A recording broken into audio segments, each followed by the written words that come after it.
Zero Hunger aims to end hunger and all forms of malnutrition by 2030. It also commits to universal access to safe, nutritious, and sufficient food at all times of the year. This will require sustainable food production systems and resilient agricultural practices, equal access to land, technology and markets, and international cooperation on investments in infrastructure and technology to boost agricultural productivity. Globally, the prevalence of hunger has declined from 15% according to figures for 2000-2002 to 11% according to figures for 2014 and 2016. However, more than 790 million people worldwide still lack regular access to adequate amounts of dietary energy. The persistence of hunger is no longer simply a matter of food availability. More and better data on access to food can enable the tracking of processes and guide interventions to fight food insecurity and malnutrition.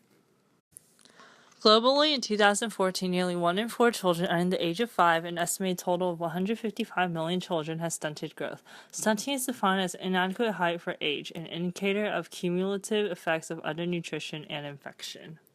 Another aspect of child malnutrition is the growing share of children who are overweight, a problem affecting nearly every region.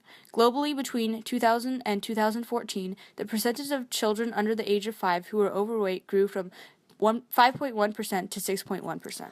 Genetic diversity in livestock breeds is crucial for agricultural and food production since it allows for the raising of farm animals in a wide range of environments and provides the basis for diverse products and services. To increase the productive capacity of agriculture, more investment is needed, both public and private, from domestic and foreign sources. However, recent trends in government spending are not favorable. The United Nations Food and Agriculture Organization estimates that about 795 million people, the 7.3 billion people in the world, or 1 in 9, were suffering from chronic undernourishment in 2014 to 2016. Almost all the hungry people, 780 million, live in developing countries.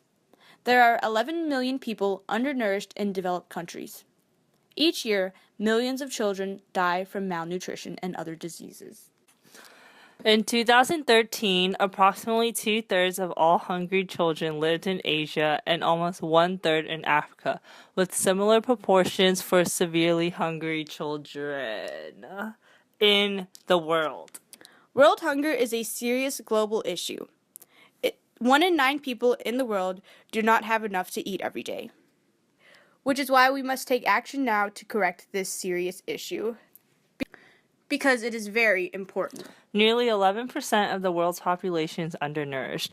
There are 2 types of undernutrition. The first and foremost is protein energy malnutrition. It is basically a lack of calories and protein.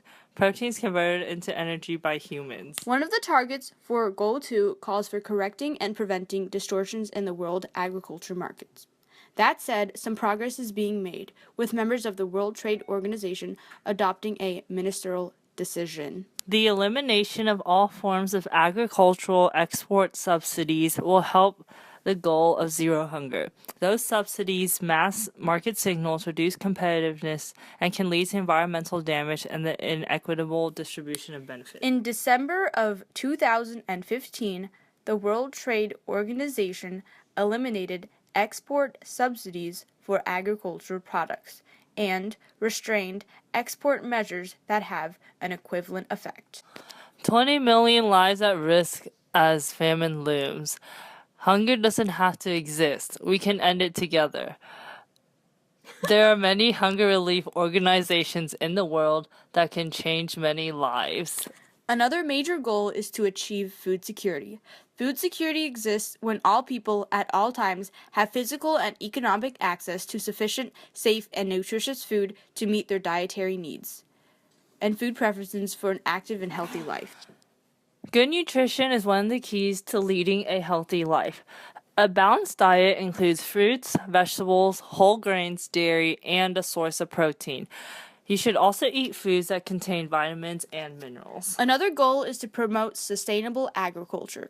Sustainable agriculture is the production of food, fiber, or other plant or animal products using farming techniques that protect the environment, public health, human communities, and animal welfare.